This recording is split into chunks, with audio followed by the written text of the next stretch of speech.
How we doing, everyone? This is Dr. B. I'm sitting down with my co-host Nahum. This is the Yo. Submission Mindset. We are back again for an all-new episode. This one right here, though, is strictly jiu-jitsu based. Mm-hmm. Big question. I know a lot of people love to train. They go in there, they sweat, and they make all these great friends at the gym. They're setting goals to lose weight. They're setting goals to improve just their overall health and well-being. But the big question will always come up for every jiu-jitsu fighter: should you compete? And that's what we want to tackle today. Should you decide to take whatever skills and knowledge that you're acquiring on the mat and put those out there in some type of jiu-jitsu competition? And I know that you're a competitor. You've been in sports your whole life. You are competing a lot. You have a competition that's coming up in San Diego. You just competed not too long ago in San Jose. And this is something that you enjoy doing. It's something that's very natural for you. I have competed my whole life, every kind of sport, everything from track and field. Played football, played basketball. I was a wrestler, played basketball. Always love sports and athletics. But there are a lot of people who train jiu-jitsu and they come to me and they're like, hey, coach, should I compete? And I want to get your take on that before I give you mine. Yeah. Easy. I feel like everyone should compete, right? Maybe not right off the bat, and we'll get into that a little bit later, but I believe competition is great for everyone, for personal development, for jiu-jitsu development. At any age and stage in life, competition is always going to be great. It's always going to add something to your life. And what's great about it is that when you do decide to compete, you're not going to be competing with people that you shouldn't be competing with. You know, Jiu-Jitsu does great at splitting up the divisions by age, weight, belt level, and that's like all set up perfectly for anyone to be able to compete in Jiu-Jitsu. So yes. Absolutely, 100%. Jiu-jitsu, I think, does a pretty good job. Most tournament organizers, especially IBJJF. Now, if you're a white belt, you've been training for a month, and you come to me, hey, coach, I want to compete, I'm going to tell you, probably not the right time. Gain some knowledge, gain some skill. Let's figure out a couple takedowns first. Yeah. And just kind of put you under the stress of training regularly, just being committed to jiu-jitsu, as opposed to, hey, I've been training for a month, coach, I'm going to go and throw my name into the hat. I don't think that's a wise idea. But if you've been training for a year, you've been training for 18 months, 2 years, and you decide that you want to compete, I'm very, very supportive of that. And I think an IBJJF tournament is great because of all the reasons that you just mentioned. The fact that if you're 30, 31, 32, they're going to put you against people in Master 1 who are age 30 to 35. And you're not going to have to go against some 20-year-old kid who has been wrestling in high school or college, and now they decided to pick up jiu-jitsu and they're going to toss you on your head. But yeah, I definitely agree that competition's fantastic. There's all kinds of benefits to it. There's some cons. We'll talk about the cons, but let's talk about the pros. What are the pros of competition? So the pros of competition is both individual and for your academy as well. So one of the biggest things that I'm noticing as big pro for the academy is that when you go out and compete, especially in these bigger tournaments, you can see what everyone else is doing right now, like the style of jiu-jitsu that's out there. So you can keep your school up to date and not be teaching stuff that's way dated back to when jiu-jitsu was first introduced into the world, right? Now, all the concepts, all different strategies, styles are way more complex now, and if we're not out there competing against these bigger schools, these schools from different areas, we're never going to know what how the sport is evolving. Great So point. that's just one of the biggest benefits that I see. Second, it's gonna make you better at jiu-jitsu, because it's gonna test your skills in an environment that's higher intensity. So that's gonna increase your response time, your timing, your awareness. Maybe sometimes you're messing up on a technique and you create a bad habit and you can get away with it in training because your opponent's not really resisting, they're being nice, you guys are friends. But then you get into a competition, they want to rip your head off. You're damn well need to make sure you execute that technique properly. And that's what's happened to me multiple times, to where sometimes I slack off in a certain area of the technique, and I kind of can get by with it, because my training partner is not being too rough. But in competition, I have to tighten everything up, and it just makes you better overall. Yeah, I like how you approach this. So, from an academy level, you're going to make your school better because your coach, hopefully, I go to your competitions mostly when I can make it. But I know me personally, I feel like it helps my coaching because I can see, like you had said, what are people doing?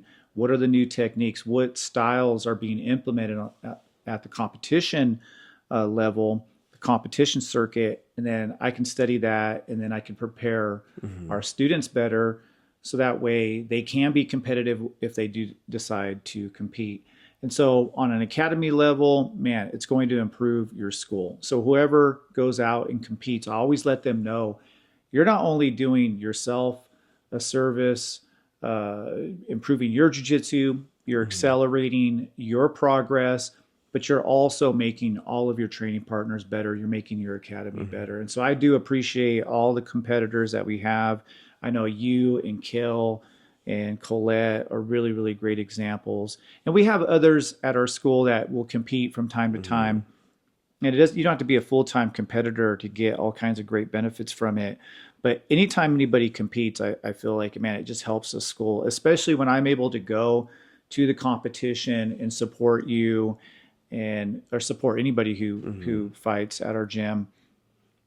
And I feel like, man, I learned so much of where our deficiencies are, things that we need to work on, and just fixing just little issues that may not be exposed when you're just doing day-to-day training. Day-to-day training is awesome. It's great. I don't ever tell people, if you train at my gym, you have to compete.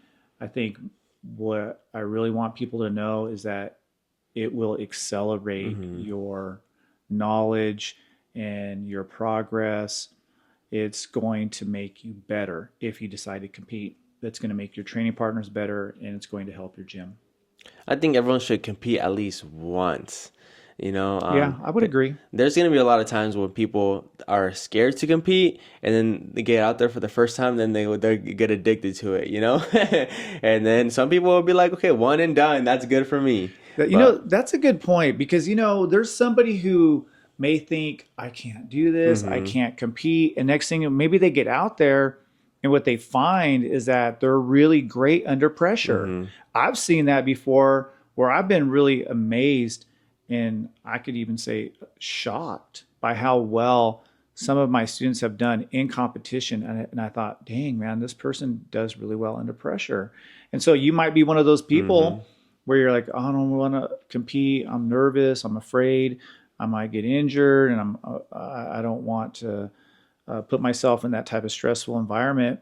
And then somebody does it, and then they figure out, man, this is fun. This is kind of cool. And maybe they're really good at competition, because there are some people who are great at beating everybody up in the gym, but then you put them under those pressure circumstances where you're on a mat, shaking hands with somebody you don't know in an environment that you're not used to being in. And some people, they kind of fold under those circumstances. And it's not to say that you can't get better, but that's also the I guess the point of competition too, is to kind of test yourself and to see, maybe you might be not all that deficient in technique, but maybe your deficiencies lie in your inability to control your emotions True. and your stress response to competition. Yeah. And that's kind of I think that's a fun challenge. So, yeah, I think everybody should at least consider it. Mm. Consider competing at least one time. And you don't have to be a full time competitor like some of these big schools, Push, Atos, and the Art of Jiu-Jitsu. I mean, people will send their kids there because that's all they want their kids to do is compete. What do Yeah. you, as a brand new beginner, because it's different if you're coming from a different like combat sport or like a wrestling. Um, Yeah. but as a brand new beginner, what do you think is the minimum time on the mat before a competition? I think the minimum time on the mat could vary for people. If you are a wrestler, definitely 6 months, maybe even less, Mm. if you have some wrestling background. Somebody like Chava, who he wrestled in high school, and he's very physical. I don't think that I would dissuade him from competing. If he came to me Yeah, and said, "Hey, coach, I'm going to compete next month," I'd be like, "Let's go." yeah, Right? Somebody who walked into the gym who has never competed in jiu-jitsu, in wrestling, any type of martial arts or grappling sports, I would probably want to monitor their progress mm, quite a bit more, make sure that they have at least one or two takedowns, and just to make sure that they were competitive. Because what I don't want is somebody to go out there after 3 months of training, they get beat in competition, and then all of a sudden they're really discouraged and they're like, yeah, "Oh, I'm terrible at jujitsu." And I want people to be ready to be competitive. I don't care if you lose as a coach. I just want you to go out there and be competitive. If you're not going to be competitive, or you're going to go out there and just make mistakes that could have easily mm-hmm, been corrected if you had a little bit more time on the mats, well, then just wait mm-hmm, another 6 months. So I think for the person with no experience whatsoever, at a minimum of 6 months training, maybe eight or yeah, nine would be better. Even wait a year if you want to. If you really want to yeah, jump into it faster, then this is what I tell people: get your ass to the gym. mm-hmm, If you want to compete, and I've had people, this does drive me crazy, where they come to me and like, "I want to compete. I'm going to compete at this tournament." And then I don't see them all but one time a week. mm-hmm, And I'm just like, that's not going to work. If you yeah, want to compete, you got to train, and you have to be on the mats, and you have to be willing to put the time and effort into it. Jiu-jitsu is hard, and it's not easy to acquire the knowledge necessary just to be proficient at it, even in a gym setting where you're mm-hmm, going against training partners that you train with every day. But when you're in uh, competition mode, and you're not training, and you're not going to the gym and putting in the work, I have a problem with that. So if you want to compete and you're dead set on it, get your ass to the gym, put in the work, yeah, right? Go lift some weights, do a little bit of I don't know, gym work on the side. mm-hmm, Make sure you're hitting open mats and getting extra rolls in. Stay after class and ask questions. Talk to mm-hmm, Nahum, right? If you're at my gym and you're listening to this and you want to compete, man, talk to the people who've competed mm-hmm, most recently. Nahum, Kel, Colette. They'll mm-hmm. give you all the information that you need to have, so that way you go in there prepared. And they're going to For tell you the same thing I told you. You got to get your ass in the gym, number one. definitely. For my first tournament, I think it was around 10 months. I think it was around 10 months of training where I did my first tournament. But, I got the jiu-jitsu bug right away. So from like my first day, I was hooked. And Yeah. if I didn't have to work or if I didn't have to go to school or anything, I was at the gym. So when I first started, I was already training like, 4 days a week minimum. And then when I decided to do a tournament, I was there every day. If I didn't have to work, I was there. And I was lifting weights as well. Sometimes I would go to the gym twice a day. Sometimes I would go to the gym in the morning, hit weights, go train jiu-jitsu, and then after I would go back to the gym to ride the bike just for the extra added cardio. So I was actually doing a lot. I was putting in a lot of work because, I'm the type of person that, we talked about this a lot, where I don't want to go in there just to have fun. I want to go in there, do my best. And in order for me to do my best, I need to feel like I'm prepared at the best of my ability. And so for me, it meant being there as much as I could and getting that extra cardio on the side as well. So yeah, I definitely agree. I feel like 6 months, it's a good time frame, but if you're able to make it at least 4 times a week, I feel like if you can't be there like 4 times a week, 6 months might not be enough. It's true. Yeah, especially now, and we've been talking a lot about this because you've been on the competition circuit. Jiu-Jitsu is evolving so quickly, and everybody has upped their game.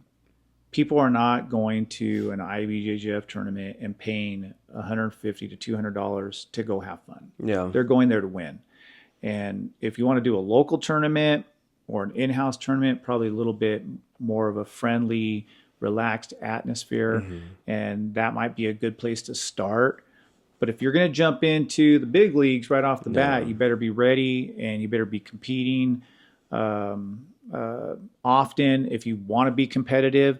And if you have never competed, you definitely better be in the gym a minimum. Now, you're saying 4 days a week. I think that you might be able to get by with 3, but yeah, 4 is probably best. And like you said, doing something on the side, going to the track and doing some wind sprints, running some stairs, some stadiums, just to make sure that your cardio is good, your endurance is good.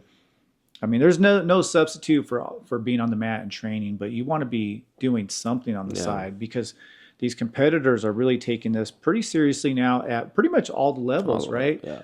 And let's kind of get into the cons of training, because I want to talk about that too. I mean, the cons of competing. There's some people who want to compete, but they also have certain jobs where they need their hands, they need their bodies. And so you have to take that into consideration. What do you do for a living? If you go compete and you tweak your knee, or you turn an ankle, or you injure your hand, Mel's Barbecue, good friend of ours. Big shout out to Mel. If you don't follow Great Mel's food. Barbecue, he's got the best barbecue in the Central Valley. We love you, Mel. But his first competition, he broke his hand. Yeah. And that can happen. It doesn't happen very often, but people do get injured when you compete. So that's one of the cons that you have to consider is, do you feel that you're physically up to it? And you have to take into consideration the more that you train, the greater chance that you could potentially get an injury. Now, is that going to affect your bottom line, right? If you work and you rely on your hands, thankfully for Mel, they just set him back a couple months. He couldn't train. But yeah, I worry about that for some people at the gym when they go to college. I don't want them to get injured, not be able to, feed their family, pay their dues at the gym, pay their membership fees. Just kidding. So that's one of the cons. Let's see, cost, travel. It's expensive. We've been talking about that. I was just about to say that. Yeah. And then just time away from your friends. I don't know about you and how you feel about that, but it is a sacrifice, right? We talked about when you're competing, you shouldn't be out drinking and staying out late. You shouldn't be doing things that are going to harm your body. And sometimes a lot of us, we like to have fun, like to have a good time, like to burn the candle at both ends. Well, when you're thinking about competition, you got to sacrifice a little bit. True. And so maybe you got to be, I don't know, thinking about your diet a little bit more. And it does kind of take you away from more of a relaxed type of lifestyle. You're right, because the time that it takes to compete, to prepare, it's not just the time that you're investing in the gym or on the mats. It's also the recovery time, because how you're saying, if you're eating like shit, if you're staying up and drinking, then your body's not going to recover, and you're not going to be able to perform properly, or even maintain that level of preparedness for however long you're preparing to compete. Your body just can only take so much, and if you're not giving yourself enough time to first train and second recover, then you're definitely not going to make it all the way to your competition. Agreed. So, well, let me ask you this question. Say somebody's been training for solid 9 months and they are very consistent and they decide, I want to compete in a tournament. How many weeks should somebody prepare? Should it be 4 weeks, 8 weeks, 2 months, 2 weeks? What advice would you give them? Given that they've been training for like 9 months, I think honestly a month or a little bit over a month, probably cutting it short. But that would say like the minimum, just a good month of hard training. That way, not only can you get extra training and build your body up to handle the high intensity, but also build the game plan. I feel like a solid month of like a camp So you is think a like minimum of perfect. 4 weeks of preparation? Yeah, Yeah, I like like that. minimum. I like that. I mean, I'd probably go maybe 6 to 8 weeks, just so that way you know you're really ready. Yeah, Because for a 4 week preparation can go by really fast. true. Can go by really, really fast. I know with you it's a little different because you're competing now every other week and you are just in competition mode just pretty much all the time right now, right? So I don't think it's really much for you to get ready for it. But somebody who hasn't competed, I think a good solid Yeah. 6 to 8 weeks. I would suggest that just because 4 weeks will go by really fast. And then Okay. maybe after the 4 weeks is up, after a month is up, you might think, oh man, I need to work on this a little bit more, right?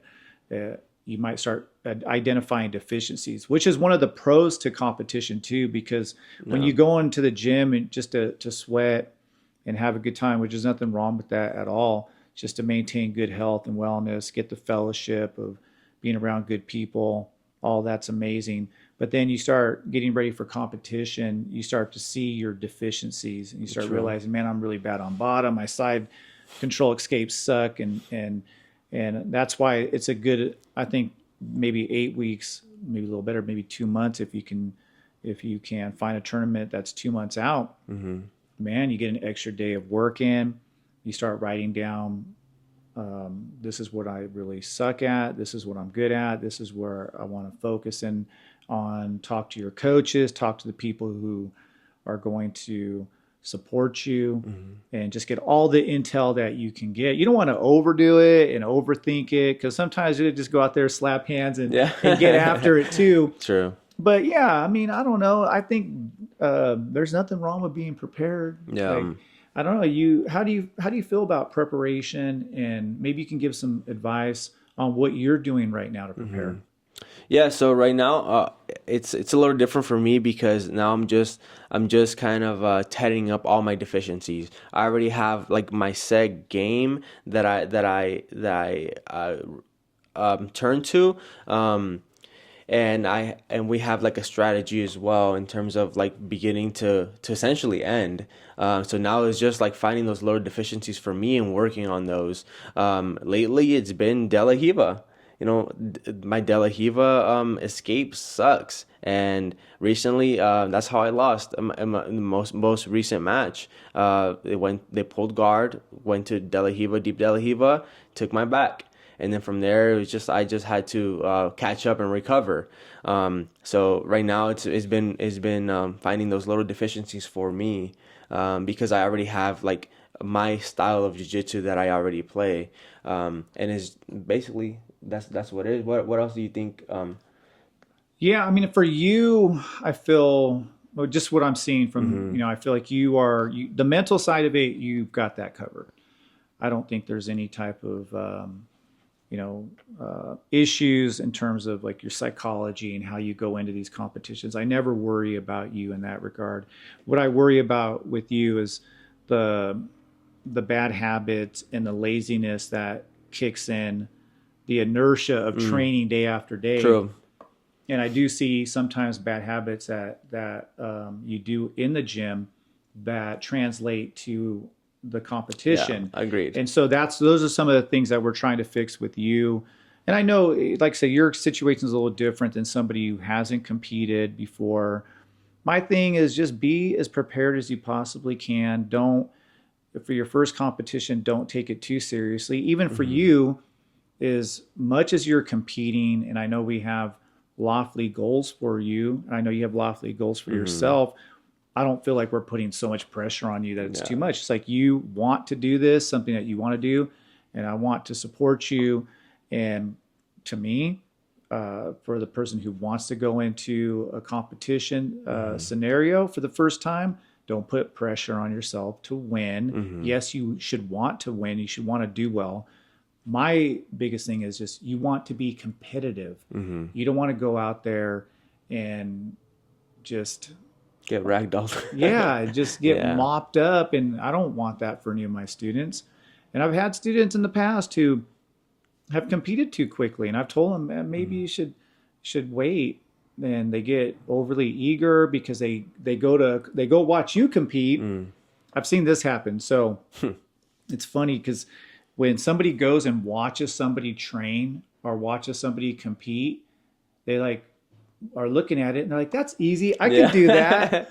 Not a problem. And then they go and sign up and they don't realize that there's all kinds of stress that comes with it. And the intensity level is like times 10. And it's like, oh, fuck. It's like, oh, shit, man. What did I do? I signed up for this. I can't back out now. I already paid my $100. So, and I mean, who wants to pay $100 for a t-shirt, right? Yeah. You want to pay and go out there and be competitive, or worse, pay $100 and not even get that t-shirt. That's true. You forget to pick it up. Yeah, you want to be like Nahum, where he went and competed and lost, and then didn't even get the shirt. Sorry, Nahum. It happens. Man, I'm probably not gonna live it down. I probably won't let myself live it down. But just motivation to continue to rack up t-shirts, Yeah, that one loss, I'll say, in where was that? Orange County? Orange County, yeah. The Orange County IBJJF tournament will live on in infamy for you. For sure. And if you haven't checked out that match, you can check it out on one of our previous episodes because I actually threw it up on the podcast. So, but yeah, no, in all seriousness, definitely go out there and compete if you want to. Just be ready to go because, man, it's fun. Competition's just awesome. And we talked about this, is it helps your gym, helps your personal growth. We were just listening to a video by Matt Arroyo, who's a former UFC fighter. And he said that the person who competes is going to advance their jiu-jitsu so much faster than the person who doesn't, like to the point where you're going to be tapping out people who you had a hard time even just rolling with earlier. And I can testify that to firsthand experience, because the day rolling after your a competition, and it doesn't matter how it went. Because if it went great, you're gonna feel great, and then you're just gonna have such great rolls. They're gonna feel easy. That's usually how it goes. And then on the days that I just compete and completely like not perform well, I get back to rolling, and now I'm a lot more alert in my rolls. I pay attention more, and which in turns gives me better rolls because I'm not sloppy or lazy in doing those bad habits. So I can definitely testify to what Matt Arroyo is saying in terms of coming back and just completely being way better in your rolls, even against people that have given you a hard time before.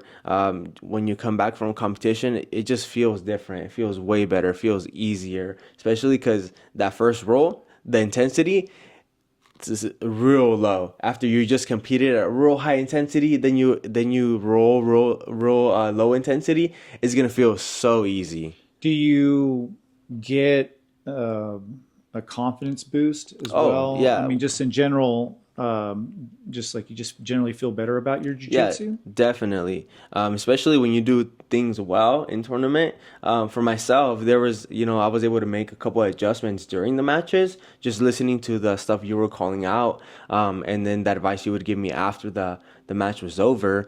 When you're able to pinpoint and actually like be aware of those adjustments that you made, it gives you so much confidence in your jiu-jitsu. And then if you get the W, then you just come back feeling like you're on top of the world. Man, it's true.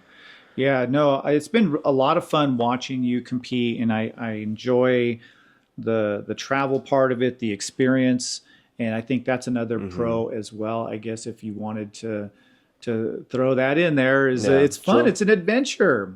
You know, being on the road, making good memories with Hmm. your training partners, and some of the best memories I have in jiu-jitsu is some of the tournaments I've traveled to with my friends and my training partners. And now as a coach, you know, I'm on, you know, more of a different, you know, type of journey. It's more, you know, centered around my students as opposed to my own personal jujitsu competitions. But I had so much fun when I did compete and hanging out with my teammates and my training partners. But from a coach's perspective, it's been a great journey as well, and a lot of fun, and just learning more about Hmm. jujitsu and trying to figure out solving the puzzle. Yeah, So that way, when you go out there, man, you feel like I'm really ready to go. And I think I feel like we have a long ways to go when it comes to definitely. truly understanding this modern jiu-jitsu game, especially IBJJF. But I think we're on our way. And if you want to help your gym out, if you train in Hmm. another gym and you want to help your gym, you train at a smaller gym like Seventh Generation Jiu-Jitsu, man, you will definitely do your academy a service by getting out there and competing, along with making your competition, or excuse Hmm. me, your jiu-jitsu a lot better. So let's see here. Let's talk about personal goals for you in Hmm. terms of competition, because I know that you are pretty much all in, right, Hmm. for 2025, maybe beyond, but maybe you can share a little bit about your own personal goals. So, like, my big goal, so that way you guys can understand why I want to compete so much, is because I'm looking ahead in the future. I really want to be like a great coach, and I reinforce that like that goal in myself every single day whenever I coach the kids classes or the fundamentals classes. Man, I just want to get to a level where I can answer any question anyone has.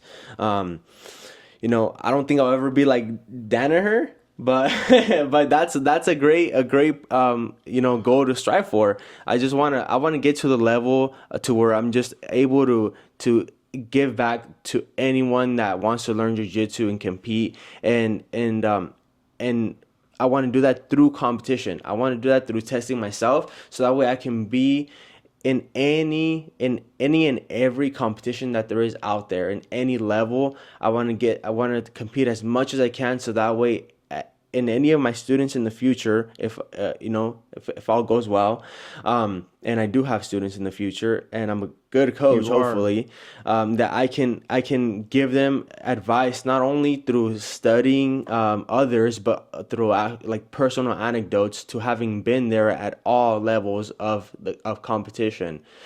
So that's kind of like my goal. It's an exciting goal, and honestly, man, gives me chills just listening to it, because yeah, you're at a great age. You're 26, you're young, and you know you're very mature. You know what you want to do with your life, and you have I think these lawfully achievable jujitsu goals that are very meaningful.